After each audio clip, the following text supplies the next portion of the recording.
Donc, pour vous connecter, vous cliquez sur Login en haut ou juste en dessous là où c'est écrit Start Your Operation. Une fois que vous êtes sur la page de connexion, ici vous avez la possibilité de changer la langue. Notamment ici, nous allons utiliser le français et vous mettez simplement votre identifiant et votre mot de passe. Ensuite, il y aura le code de vérification que vous allez copier identiquement. Vous copiez le code et vous réécrivez le code intégralement tel que c'est affiché. Vous cliquez sur connexion, vous vous connectez. Après la connexion, nous avons une première page qui va s'afficher. Sur cette page-ci, il faut remarquer qu'il y a eu des indications et ces indications sont très importantes pour la suite. Ça signifie quoi?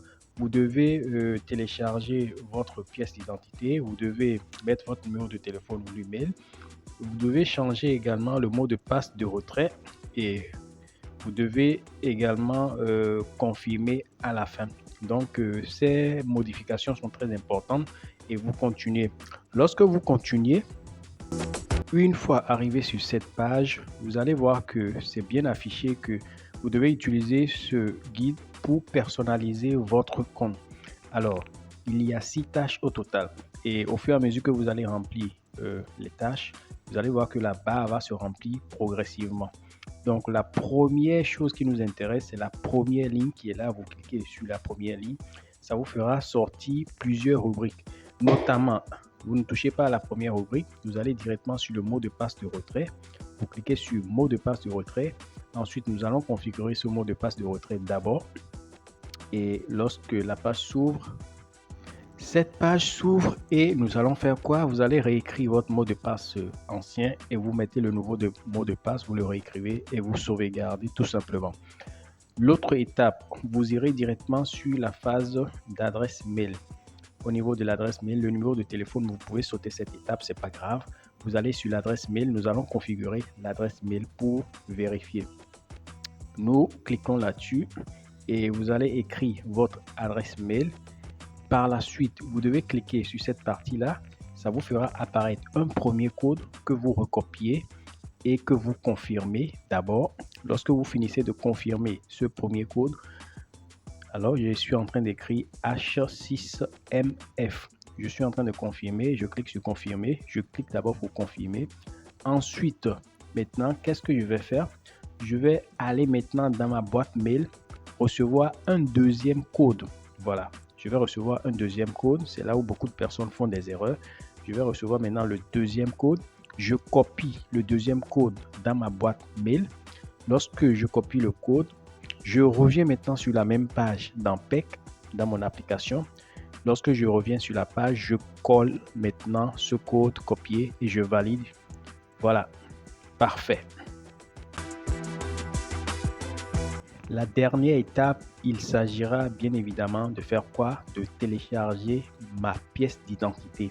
Donc, je clique sur la partie passeport photo d'identité pour télécharger une pièce d'identité. Ça peut être la carte d'identité ou le passeport. Je clique là où c'est écrit télécharger, n'est-ce pas, l'image. Lorsque vous cliquez, auparavant, vous devez avoir déjà pris une image de votre pièce d'identité. Et lorsque vous cliquez sur télécharger l'image, ça vous permettra de venir ici pour sélectionner, n'est-ce pas, une image de votre pièce d'identité. Et ensuite, vous allez simplement confirmer le téléchargement. Je l'ai déjà fait ici, c'est la raison pour laquelle je ne peux pas reprendre. Donc, voilà.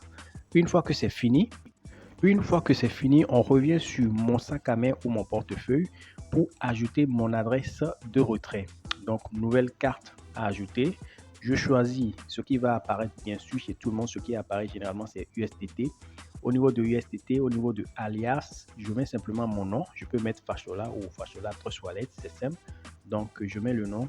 Et ensuite, l'adresse de collecte. Il faut que cette adresse soit l'adresse de USDT TRC20. Je choisis bien TRC20, n'est-ce pas? Donc, je choisis TRC20. Ensuite, pour cette adresse, je dois repartir maintenant dans mon portefeuille. Ça peut être Trust Wallet, ça peut être Binance, ça peut être autre portefeuille que j'utilise.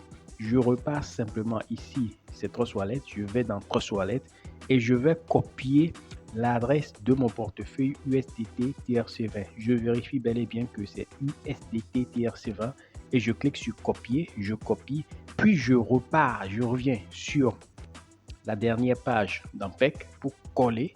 Je colle, voilà. Et ensuite, je peux notifier si je veux que cette adresse soit l'adresse par défaut, oui ou non. Lorsque je clique sur la partie non ou la partie oui, le oui va apparaître en couleur verte. Donc, peu importe, vous pouvez cliquer sur le oui ou le non et ensuite sauvegarder tout simplement. Après la sauvegarde, vous allez voir que vous aurez maintenant accès pour faire les dépôts et les retraits directement. Voilà l'adresse qui a été configurée. Toujours dans mon sac à main, vous allez voir que désormais, il y aura une modification. Vous avez mes actifs et vous pouvez faire le dépôt, puis les retraits. En cliquant sur dépôt, j'avais déjà fait une vidéo pour montrer comment est-ce que vous allez ou vous pouvez faire les dépôts, n'est-ce pas, dans PEC. Lorsque vous cliquez sur dépôt, vous allez mettre simplement le montant que vous voulez recharger et vous continuez l'opération tout simplement. En ce qui concerne les retraits, c'est aussi facile, n'est-ce pas? Quand vous voulez retirer de l'argent, vous cliquez sur retirer et vous allez juste mettre le montant que vous voulez retirer. Je rappelle que ici, le minimum, c'est de 20 $ le retrait. L'adresse est déjà configurée par défaut et vous mettez simplement le mot de passe de retrait. Donc, c'est 20 $ le retrait au minimum dans PEC. Très facile, PEC.